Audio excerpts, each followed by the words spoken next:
Assalamualaikum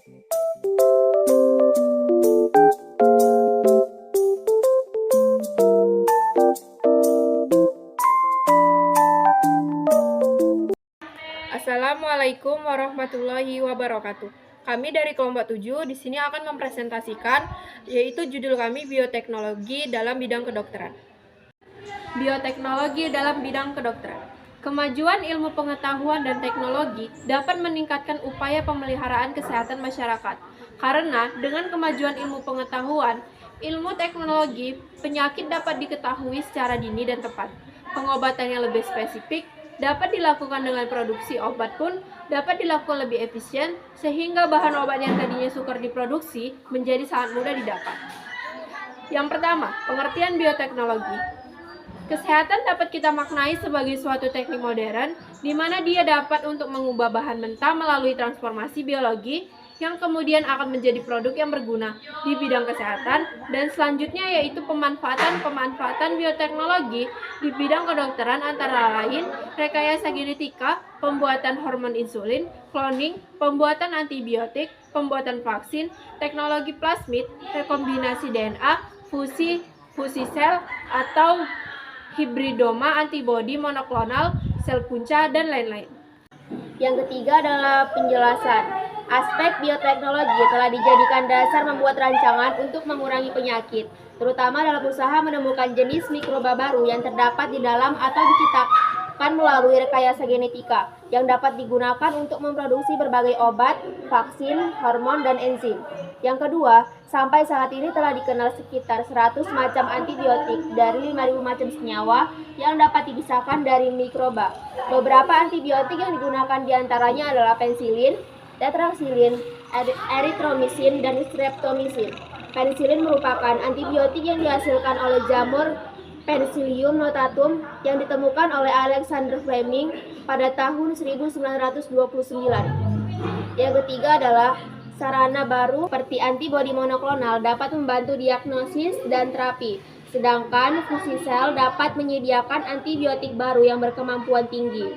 Antibodi monoklonal merupakan antibodi yang memiliki sifat monospesifik karena mengenal antigen yang masuk dalam tubuh, sehingga dengan cepat dan tepat bereaksi membentuk antibodi yang tepat dan spesifik. Dengan reaksi ini, antibodi monoklonal dikembangkan sebagai obat anti kanker dan dihubungkan dengan sistem isotop atau senyawa kimia sebagai penghantar obat ke tempat yang tepat tanpa mengganggu sel lainnya. Yang keempat yaitu melalui rekayasa genetika telah ditemukan jenis antibiotik yang termodifikasi dengan teknik fusi sel memberikan kemungkinan pembentukan generasi dengan kombinasi gen yang baru di dalam mikroba dengan menghubungkan dua sel bersama-sama. Dasar teknik ini cukup jelas. Dinding sel bakteri yang keras dilepaskan dengan bantuan enzim, sehingga yang tertinggal adalah protoplasma. Kemudian protoplasma ini dapat dirangsang untuk bergabung dengan menambahkan virus atau senyawa tertentu. Selain membentuk antibodi yang termodifikasi, fusi sel juga menghasilkan antibiotik baru dengan mengaktifkan gen yang mulai tidak aktif. Antibiotik lain yang berasal dari mikroba berbentuk benang Streptococcus griseus adalah streptomycin yang digunakan dalam pengobatan tuberkulosis atau TBC. Penjelasan interferon. Interferon adalah obat yang biasa digunakan untuk mengatasi berbagai penyakit, misalnya infeksi virus berbagai jenis kanker dan multisklerosis. Penelitian yang masih dikembangkan juga menyebut interferon berpotensi menjadi obat untuk COVID-19 sekarang. Dan telah diproduksi berbagai interferon untuk berbagai penyakit, diantaranya adalah hepatitis B, influenza, cacar herpes, campak, dan penyakit mulut. Yang terakhir, kuku pada hewan. Contoh produk antibiotik erythromycin adalah obat untuk mengatasi infeksi bakteri di berbagai bagian tubuh seperti kulit, saluran pernapasan, saluran pencernaan, saluran kemih, dan organ genital.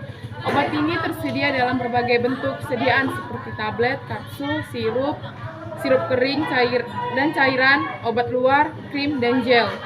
Contoh jenis vaksin melalui proses bioteknologi. Vaksin polio adalah suntikan untuk melindungi seseorang dari infeksi virus polio. Vaksin ini membantu tubuh memproduksi zat pelindung atau antibodi yang akan mencegah seseorang tertular penyakit. Kedua, vaksin rabies adalah vaksin yang digunakan untuk mencegah infeksi virus rabies, yaitu vaksin ini dapat memberikan pada orang yang diduga sudah terpapar rabies atau beresiko tinggi untuk tertular rabies. Sekian hasil dari presentasi kami. Apabila ada kekurangan, kami mohon maaf. Wassalamualaikum warahmatullahi wabarakatuh.